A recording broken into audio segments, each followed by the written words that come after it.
जय भीम साथियों, दोस्तों, आज एक सच्ची कहानी से रूबरू कराऊंगा। बाबा साहब की एक सच्ची कहानी जिसे सुनकर आप सोचने पर मजबूर हो जाएंगे कि एक व्यक्ति के अंदर इतना दिमाग कैसे हो सकता है, कोई महापुरुष इतना दृढ़ निश्चय वाला कैसे हो सकता है। मैं चाहूंगा आप इस वीडियो को पूरा देखिए। जब बाबा साहब पहली बार लंदन से बैरिस्टर बनकर भारत वापस लौटे, जब उन्होंने कोर्ट के अंदर, कचहरी के अंदर कदम रखा, तो कोर्ट के अंदर जितने भी वकील थे सभी ने बाबा साहब को देखकर पहचान लिया कि यह वही है जो महार जाति का व्यक्ति है और यह आज काला कोट पहनकर हमारे कचहरी के अंदर आ गया है। और बाबा साहब अंदर जाकर अपना ठीहा ढूंढने लगे। सबके पास अपना अपना ठीहा होता है। बैठने के लिए जब बाबा साहब को कोई ठिकाना नहीं मिला और बाबा साहब जब ढूंढ रहे थे, तो जो दूसरे वकील थे उन्होंने बाबा साहब को डोंट कसते हुए बोला, उस बाबा को चिढ़ाते हुए कहा, अबे वो बैरिस्टर, तुम तो बहुत पढ़े लिखे विद्वान हो, तुम्हें क्या जरूरत है कचहरी के अंदर बैठने का? तुम कहीं बाहर भी अपना ठिहा लगाओगे तो तुम्हारी दुकान चल जाएगी। लेकिन बाबा साहब ने उसकी वह स्टार्ट मारने को गलत नहीं समझा। बाबा साहब ने उनके बात को बुरा नहीं माना और मुस्कुराते हुए बोला, तुमने सही कहा। और बाबा साहब एक जगह जाकर अपना ठिहा जमाया और साफ सफाई करके वहां बैठ गए। तब बाबा साहब के पास छोटे मोटे केसे आते रहे और रोजी रोटी चलती रही। हल्का फुल्का बिजनेस बढ़ा, कारोबार बढ़ा। और उसी दौरान एक सेठ और सेठानी जिसका इकलौता बेटा था, उसको फांसी की सजा सुनाई गई थी। उस सेठ और सेठानी पूरी मुंबई में कोई ऐसा वकील नहीं छोड़ा जिसके घर वो ना गए हों। जिसके पास भी जाते और जिसको भी फाइल दिखाते, अपने बच्चे की वह मना कर देता है कि आपका बच्चा नहीं बच पाएगा, उसने बहुत पैसा खर्च कर दिया था।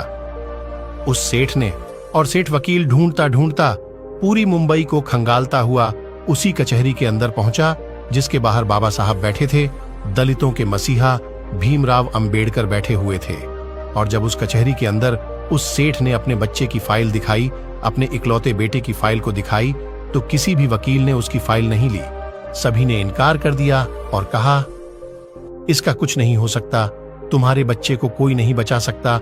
उस सेठ ने ऐसे ऐसे बड़े बड़े वकीलों को दिखाया जो कानून को अपना घर मानते थे, जो बोलते थे कानून तो हमारे मुट्ठी में है।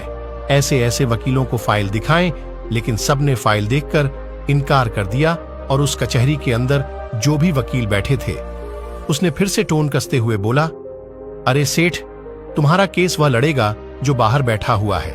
महार जाति का व्यक्ति, वह बहुत विद्वान, वह बहुत पढ़ लिख कर आया है। वह बाबा साहब पर टोन कस रहे थे, दलितों के मसीहा पर टोन कस रहे थे, वह बाबा साहब को चिढ़ा रहे थे। सेठ मन से रो रहा था। उसे आशा की एक किरण चाहिए थी बस, क्योंकि उसका इकलौता बेटा जिंदगी और मौत में अटका हुआ था। और जब सेठ ने उस वकील की बात सुना, तो सेठ उसकी बात मानकर वह बाबा साहेब के पास पहुंच गया। बाबा साहेब के चरणों में गिरकर कहा, हे बैरिस्टर, हे बाबा साहब, मेरे बच्चे को बचा लो। तो बाबा साहब ने सेठ से कहा, उठो, मैं क्या कर सकता हूं, मैं क्या मदद करूंगा तुम्हारा। यह फाइल तुमने कितने ही वकीलों को दिखाया होगा, तुम वहीं जाओ, मैं क्या कर सकता हूं। मैं तो महार जाति का हूं, मैं इस जाति से हूं। सेठ, आप बहुत बड़े वकीलों को दिखाओ। सेठ ने बाबा साहब की शक्ल देखकर कहा, नहीं, अगर मेरे बच्चे को कोई बचा सकता है तो बैरिस्टर आप बचा सकते हो मेरे बच्चे को, वरना पूरी दुनिया की कोई ताकत मेरे बच्चे को नहीं बचा सकता। मैं आपका चेहरा देखकर बता रहा हूं। बाबा साहब, आप मेरी बात मान लीजिए।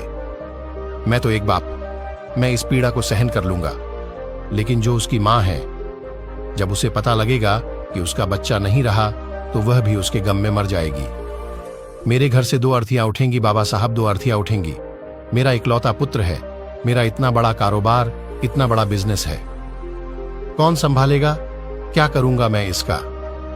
जब बाबा साहब ने सुना कि उसकी मां मर जाएगी, तो बाबा साहब को वह बात याद आ गई। जब बाबा साहब छोटे थे, बाबा साहब की माता भीमाबाई ने एक बात कही थी कि भीमा, अगर कभी जरूरत पड़े किसी निर्दोष की जान बचाने के लिए, अगर किसी अच्छे काम के लिए झूठ भी बोलना पड़े, तो संकोच मत करना भीमा, संकोच मत करना।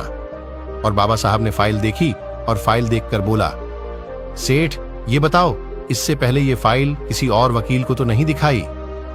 सेठ ने बोला, हे बैरिस्टर, ये फाइल दिखाई नहीं, मैं इस फाइल पर इतना पैसा खर्च कर दिया कि किसी की आने वाले 3 पीढ़ियां भी कमा नहीं सकती जितना मैं इस फाइल पर खर्च कर दिया है।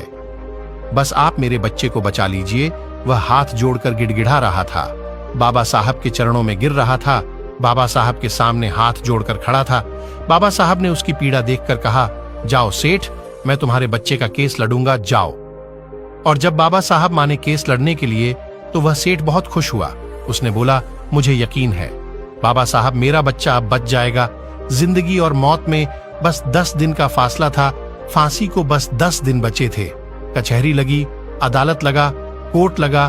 कोर्ट के अंदर दोनों पक्षों के वकील आए। जब बात बोली गई तो जज बोला, अंबेडकर, तुम कुछ दलील देना चाहोगे? तब बाबा साहब ने बोला, नहीं जज साहब, आप अपना फैसला सुनाए, मैं कुछ नहीं कहूंगा। सेठ यह सुनकर संकोच में आकर वह सोच रहा था कि उसने बोला था कि मैं तेरे बच्चे को बचा लूंगा, लेकिन इसने तो कोर्ट में कुछ दलील ही नहीं दे रहा है। बाबा साहब ने तो बोल दिया, नहीं जज साहब, आप अपना फैसला सुनाओ। वह सेठ मन में कह रहा था, अंबेडकर, तुमने अच्छा नहीं किया बैरिस्टर। मैं बड़े आशा के साथ ये फाइल तुम्हारे पास लेकर आया था। मैं तुम्हारे चेहरे को देखकर बता रहा था कि तुम मेरे बच्चे को बचा लोगे। और जब फांसी की सजा जज ने सुना दी और जब उस लड़के को फांसी की सजा देने के लिए लेकर जा रहे थे और उसके गले में अभी फंदा डाला ही गया था कि तभी बाबा साहब ने कहा, बस, अपने फांसी की सजा दी थी, आपने मौत की सजा नहीं दी थी। इस तरह उस लड़के की जान बच गई। देखिए, उनका दिमाग ऐसे थे बाबा साहब अंबेडकर, और उसी दिन से ये करवाई चली आ रही है सजाए मौत। यदि किसी की मौत की सजा देनी होती है तो सजाए मौत कहा जाता है, ये नहीं कहा जाता कि फांसी की सजा। बाबा साहब ने कहा, बस अपने फांसी दी थी, मौत नहीं।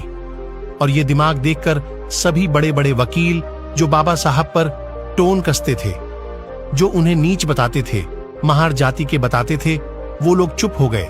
पर हमारे बाबा साहब शरीर की तरह उस बच्चों को छुड़ाकर उस मां के पास ले गए और कहा, ये लो तुम्हारा बच्चा। इस तरह बाबा साहब ने उस निर्दोष की जान बचाई। ऐसे थे बाबा साहब भीमराव अंबेडकर, और निचले जाति और महिलाओं, मजदूरों को अच्छा जीवन देने के लिए बहुत कुछ सहा है, बहुत सारे संघर्ष लड़े हैं। वह मरते दम तक लोगों के भलाई के ही बारे में सोचते रहे।